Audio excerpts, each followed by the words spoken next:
Alright, welcome back to the Brooklyn Brothers Cooking Channel. Today, Chef Dom and I are going to show you to make our father's recipe, which is a New York style pizza dough.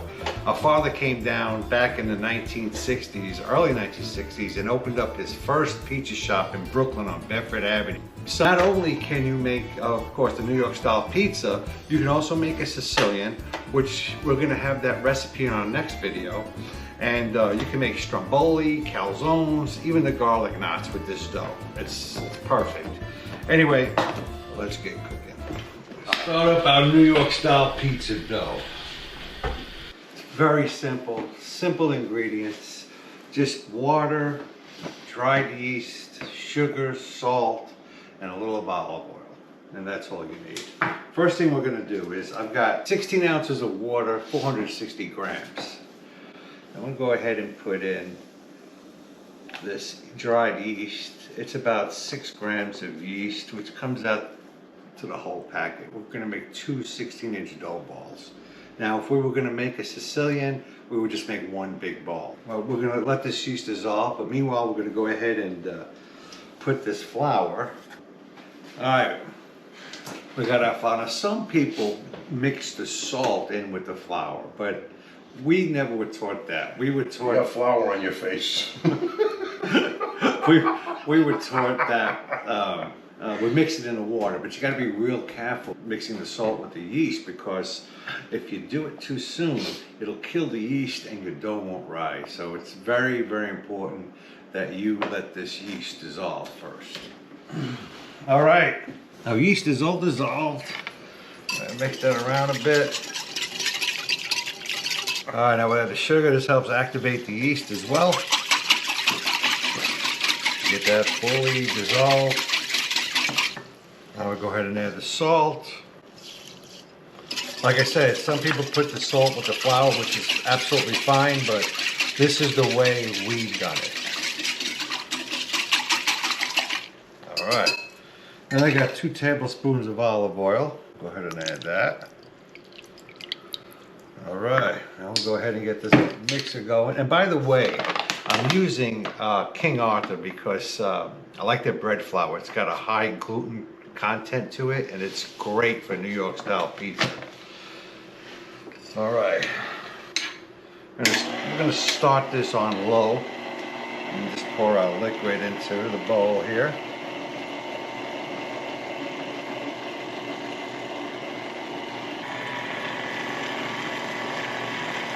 Now, it's okay to keep it on the first speed when you first start.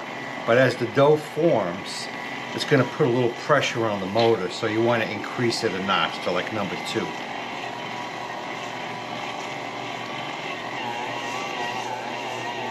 You hear the engine or the motor starting to make a little noise there. Now you go ahead and increase the speed to number 2. We had a few people out there saying that I burned their engine out on their mixer. Did you buy the new one? I didn't actually do it. I mean, common sense, you know. Dough machine is struggling, you shut it off or increase the speed. Yeah, we had the Hobart, the big one, 60-quart bowl. Yeah, right? yeah. It was like that big and about that thick. Bowl was like this. It was huge. And when it did that, it also did the same thing, but it had a switch where it would turn it off. And then you just add a little more water to it to soften it up a little bit and then turn it back on. It does come together perfectly. All right, come check it out, Dominic. The dough is ready. Very nice. Now we're just going to go ahead and remove the dough and just let it rest for 20 minutes on this beautiful cutting board right here. Like that. Now we're going to go ahead and let this rest for 20 minutes. Up with a damp cloth, and we'll be back. All right, look at our dough. It's been resting for 20 minutes, and check out the elasticity of this dough. Beautiful. That's what you want. Okay, now we're going to go ahead and just divide this in half. And like I said earlier, you could use this one piece to make a Sicilian pizza, which will have that recipe on the following video. Or you want to split it up, you can make either 16 inches or even 18 inches with this dough.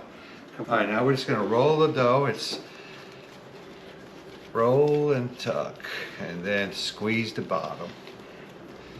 And that's it. Beautiful, man. See how nice and smooth that texture of that dough is right there? All right, now we're going to go ahead and just put about a tablespoon of oil on each side. So it don't dry out. Right, so it doesn't stick. And just go ahead and oil both sides. Perfect. And now we're going to cover it up again with a damp cloth, and we're going to let this rise for about 20 more minutes. Now, depends on what the weather's like. You know, if it's hot, you know, you want to maybe let it rise for about 15 minutes. If it's a winter day, let it rise for about 30 minutes. All right, we'll be back. It's been 30 minutes. Now we're going to go ahead and put this in the refrigerator and let it go through the cold fermentation process, and this dough will be ready to use tomorrow. Oh man, look at that dough. It's perfect. It's got the nice airy texture that you're looking for. This overnight fermentation process is a winner. Anyway, thanks for watching, and we'll see you guys next video. Take care. Bye-bye.